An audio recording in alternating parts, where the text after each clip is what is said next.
It's race week, guys, and we're heading to China for the first time in since 2019, and it's a sprint weekend this weekend, and it should be set up for a brilliant, exciting, tense, different weekend, isn't it? Because it's one we've not been to for so long, and much has changed since the last time we went here. Let's get through it. It all starts early on Friday, doesn't it? FP1 4:30 a.m. start. Sprint qualifying at 8:30 a.m. on the Friday.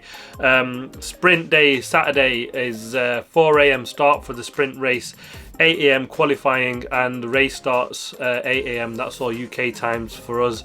It's a 56 lap race, 5.4 kilometer circuit, 2 DRS zones, down into that massive long turn 14 after that massive 1.2 kilometer straight, and down into turn 1 also. 16 turns. It's a high downforce circuit, and it's because of the long straights, it means it's really difficult to find the right balance here, and that's the big problem that these guys will have, especially with just one practice session. It's a new track surface as well for this weekend, coming after so long. I mean, these tyres have never run on this circuit. There's not going to be any real data that the teams can use that couldn't really help them, and with them one practice sessions, a lot of drivers and teams are a bit like, was it really needed a sprint weekend for this weekend?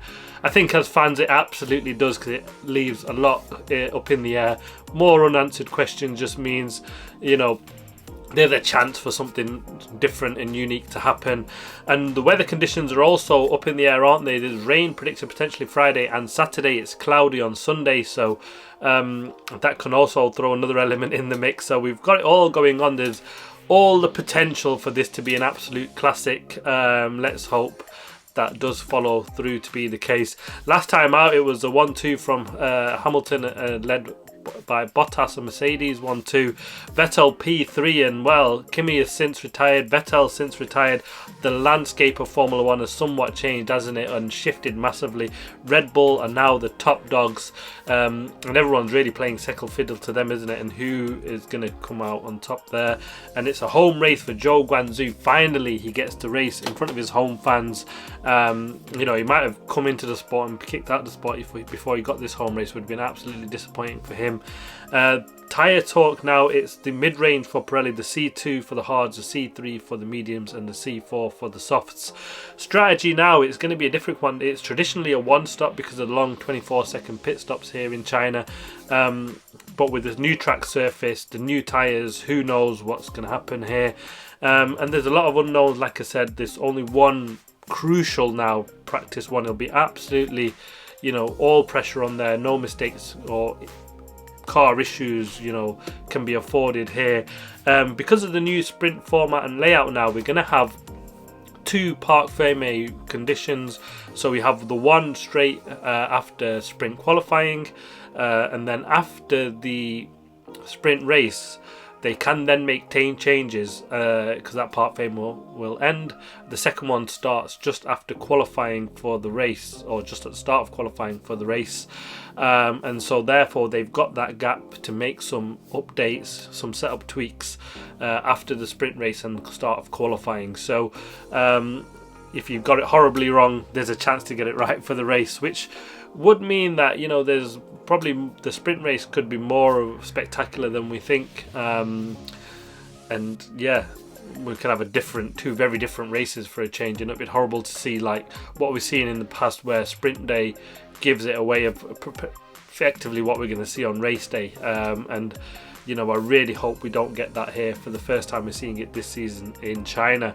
Now for the predictions for sprint quali, I'm going to go for a Charles Leclerc pole position, Carlos Sainz second, and Max Verstappen in third place.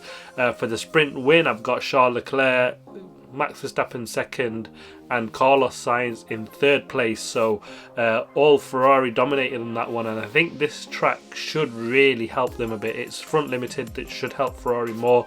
Traditionally though, it's been a circuit where Red Bull have hated it, haven't they? And that's purely down to the engine struggles that they've had, and they come here now with Honda probably one of the best engines on the grid, isn't it? And it works tremendously well with that car. So it'd be interesting to see how they play out through this weekend.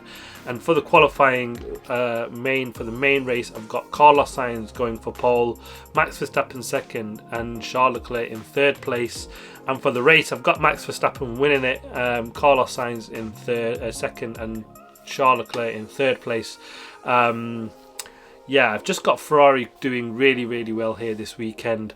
The good performance, I'm going to go for a bit of a comeback for Lewis Hamilton this weekend. I think he's traditionally gone okay at China, hasn't he? And I think this might be the revival. Everybody's written him off, and he's going to come back with a performance this weekend. And the bad performance, I'm going to go for, sadly, the McLarens. I just think they might struggle here with the balance of the high downforce and the really long straights. I think the characteristics don't really suit their car, so I think it'll be a struggle for the McLaren team this weekend. And on to the predictions review. Well, it's probably my best predictions yet, isn't it, last time out? I got it right for the qualifying session. It was a P1 for Max, a P3 for Lando Norris. The only one I got wrong there was the second place. I had Sainz down for P2. It was actually P4, wasn't he? Because Perez was an absolute surprise. He did a brilliant job there last time. And I got it right for the race also. It was right, P1 for Max Verstappen, a P3 for Carlos Sainz.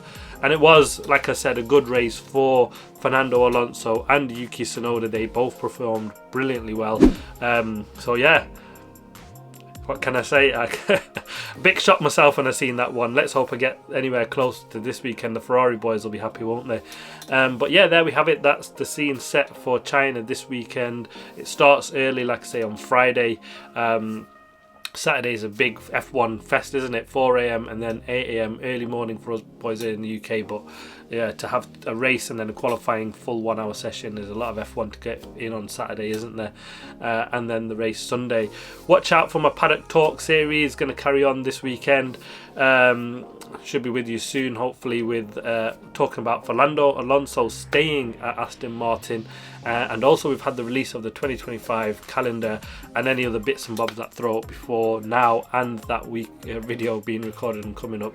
So watch out for that, and then obviously they will be with you with the Friday sprint qualifying, the Saturday and Sunday sprint day qualifying race reviews. Will be all here, F1 Talk. Thanks for watching. I just got to say a massive thank you to all you guys who subscribed. To see 2,500 close to that is absolutely just mind-blowing. Yeah, nothing but thank you for you guys for supporting and keeping that subscribe button punching away, and thumbs up would be great as well if you're enjoying these videos. Thanks for watching. See you next time.